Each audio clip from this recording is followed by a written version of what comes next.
السلام عليكم ورحمه الله وبركاته. اهلا بيكم في قناه مطبخ مستر شيك في حلقه جديده ويوم جديد. لو انت اول مره تشوف القناه مش تشتركي في القناه، يا ريت نهتم باللايك ده عشان بينشر فيديوهات ومحتاجه رايكم في الفيديوهات اللي فاتت. النهارده هنعمل اكله جميله قوي وسريعه في نفس الوقت. عندنا النهارده هنعمل ايه؟ وصفه اكله فراخ مشويه، مش هنشويها على الفحم ولا اي حاجه خالص. شوفوا الوصفه دي وان شاء الله تعجبكم. وهنعمل جنبها كمان رز بسمتي بالخضار. هنبتدي الاول بالفراخ. انا غسلتها كويس بمحلول الملح زي ما انتم شايفين، ونشفتها من الميه تماما. هنشوف بقى التتبيله بتاعتنا دي. التتبيله بتاعت الفراخ دي المشويه يا جماعه بتبقى تحفه. اول حاجه عندي فلفل رومي، وعندي واحدة فلفل من الألوان، واتنين فلفل حار. ممكن تخرجي بلاها خالص الفلفل الحار لو ما بتحبيش الحاجة الحارة. وعندي اتنين طماطم، وعندي كمان بصلايه. الأول حاجة الحاجة اللي هندبل بيها الفراخ هي الفلفل. هنقطع الفلفل الرومي، يعني ممكن تستغنى عن الفلفل الحراق خالص، مفيش أي مشكلة خالص لو انت بتحبيش الحاجة حارة. بس الفراخ المشوية اما تحطي كده قرن فلفل عليها الصراحة بيبقى طعمها حلو وريحتها تحفة قوي. تمام. عايز استغنى عنها مش اي مشكله، خليكي بس في الفلفل الرومي والفلفل الالوان. انا هحط واحده فلفل ايه، قطعه واحده بس كده فلفل الوان. شوف بس الفيديو ده يعجبكم قوي. والخلطه بتاعتها مش هتنسي بقى انك انت تشوي الفراخ على الفحم او على الجريل والكلام ده كله. حاجه سريعه وبسيطه ومش مكلفه، وفي نفس الوقت يا جماعه سهله وبسيطه خالص. هنضرب الحاجات دي وبعد كده ارجع لكم تاني عشان نشوف بس ايه الكبه. اهو زي ما انتم شايفين كسرت كده اهوت الفلفل الرومي والفلفل الحراق وايه تاني يا ربي، والفلفل الالوان. تمام. الطماطم والبصل هنعمله ايه خلطه تانية خالص. هنحط كده ايه معلقه صغننه من الخل الابيض. تمام. الخلطه دي يا جماعه والله ريحتها من قبل ما اعمل اصلا اي حاجه ريحتها تحفه قوي. وهنحط كمان شويه زيت ذره. تمام كده. وهنحط معانا معلقه كبيره كده من الايه الثوم المفروم. انا كده كده عشان فرماه فما رضيتش طبعا افرمه في وسط الايه الخلطه دي. في خلطه تاني هنعملها عشان تتحط على وش الفراخ المشويه بتاعتنا. تمام كده يا جماعه، او كده حلو قوي. ناقص لنا بقى ايه كده ايه التوابل بتاعتي. عندي باربيكيا بودر، هنحط رشه بسيطه كده. وعندي كمان فلفل اسمر، وعندي السبع بهارات. تمام يا جماعه، خليكم كده ايه معايا في الفيديو ده. الفيديو ده جميل جدا جدا وهتستفادوا منه بجد، حاجه تحفه هتطلع معاكم. وعندي كده بقى ايه رشه الملح. اهم حاجه رشه الملح تبقى مظبوطه معانا علشان هي دي اللي هنغلف بيها الفراخ المشويه بتاعتنا. كده تمام كده تمام. وعندي ليمونه، هاخد نص ليمونه على الخلطه دي ونص ليمونه على الخلطه الثانيه اللي انا هغلف بيها الفراخ المشويه بتاعتي. دلوقتي وانا بعمل الفراخ كده ايه جبت كوبايه رز بسمتي وايه نقعته عشان نعمل كمان الخضار بالرز بتاعنا. يعني كده تبقى وجبه جميله. ولو عندك ضيوف ولا حاجه وعايزه تعملي اكله سريعه، الاكله دي ليكي انت. تمام كده. ايوه كده اهو. الخلطه شايفينها عامله ازاي؟ ريحتها بقى ما اقولكوش. اما بقى ما تحط كمان على الفراخ بقى وتتشوي وتتشوح كده اهوت، او بمعنى صح تتشوي، ما اقولكوش بقى حاجه تحفه بجد. ولا نشوي على سياخ ولا على الفحم. هنجيب بقى الصينيه اللي انا هستخدم فيها الفراخ بتاعتي، او اللي هحطها ايه نشوي فيها الفرن بتاعنا، قصدي هنشوي فيها الفراخ بتاعتنا. همسك كده اهو زي ما انتم شايفين الفرخه بتاعتي. كميه الفراخ اللي انت عايزاها اعمليها. حط اهم حاجه تحت الجلد. شايفين كده ندعك بقى دعكه كويسه قوي كده. يا سلام.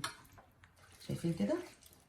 طبعا اهم حاجه نكون منضفين كويس قوي قوي كويس طبعا ايه الفراخ، ونعينها في ايه محلول الملح والليمون زي ما انتم شايفين كده. اهم حاجه هنسيب شويه من الخليط ده عشان هنحتاجه تاني زي ما قلت لكم.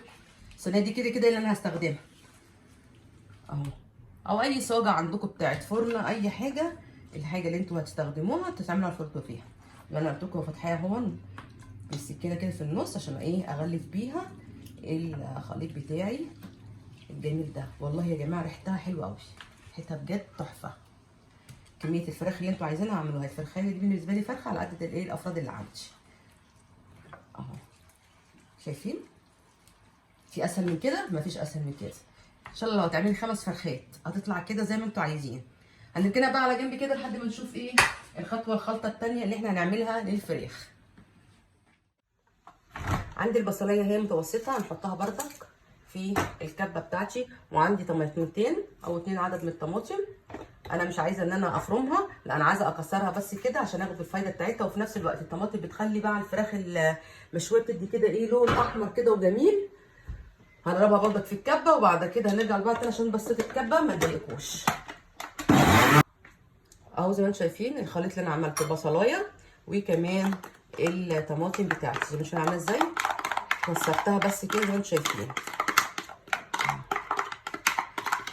الخليط دون هندهن بيه الفراخ المشويه بتاعتنا قبل ما ندخلها جوه الفرن. حاجه سهله وبسيطه قوي يا جماعه والله. يعني حتى لو انت جالك ضيف كده فجاه وعندك فرخيه ولا حاجه وعايزه تعملي اكله كده حلوه وخفيفه وفي نفس الوقت كده تشرفك في العزومات، هي دي. عندي بقى كده ايه كوبايه زبادي هنحطها كمان على الخليط دون. تمام كده. خليكم معايا لحد اخر الفيديو، هيعجبكم قوي النهارده الفيديو بتاع النهارده. بس كده هنقلب بقى الحاجات الحلوه الجميله اللي احنا عملناها على بعض كده تقليبه كده حلوه. نسيت احط فص الليمونه وفص الليمونه كمان علشان خاطر يدي كده مزازه للايه للفراخ المشويه. حاجه سهله وبسيطه كده. تمام.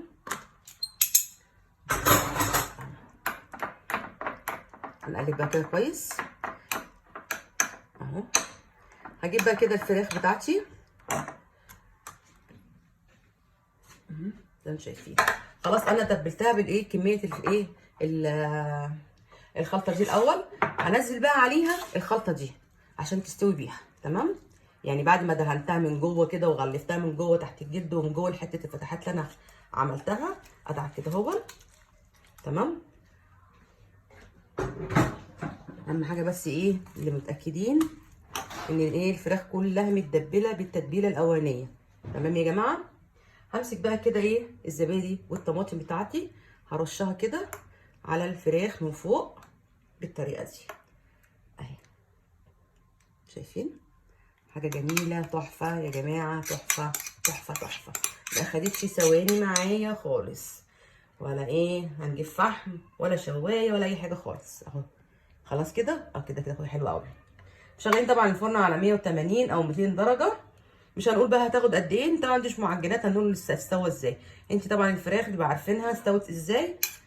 هنعرض عليها نشوف هندوسها بالشوكه او بصوابعنا هنعرف ان الفراخ استوت ولا لا. جبت ورق زبده وبليتها شويه زي ما انتم شايفين كده وهنغطي بيها الصينيه بتاعتنا دي كده. ليه بقى بليتها؟ علشان خاطر الدخانه بتاعه الفراخ اما تكون الورق الزبده مبلول بترجع ليها تاني وفي نفس الوقت تستوي سوا كويس وفي نفس الوقت ميبقاش فيها اي حاجه نيه من جوه. ما ينفعش احط الورق الفويل على الفراخ مباشره بس من غير ورق الزبده، هتخليها ناشفه ومجلده وفي نفس الوقت مش هتستوي. وهنحط بردك عليها الورق الفويل زي ما انتم شايفين كده. هدخلها بقى جوه في الفرن وعقبال ما تكون هي تستوي اكون انا عملت نعمل مع بعض الرز بالخضار. خلاص بقى كده هنعمل ايه بقى الرز بالخضار بتاعنا. حطينا معلقه سمنه وهنحط بصلايه صغيره نقطعها زي ما انتم شايفين كده.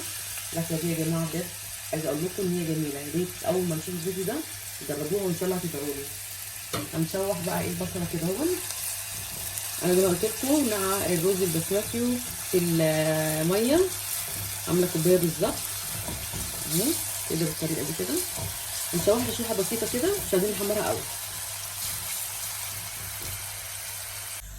خلاص لقيت البصله بتاعتي اتحمرت. هنحط بقى ايه شويه خضار. انا هستخدم ايه بسله بالجزر.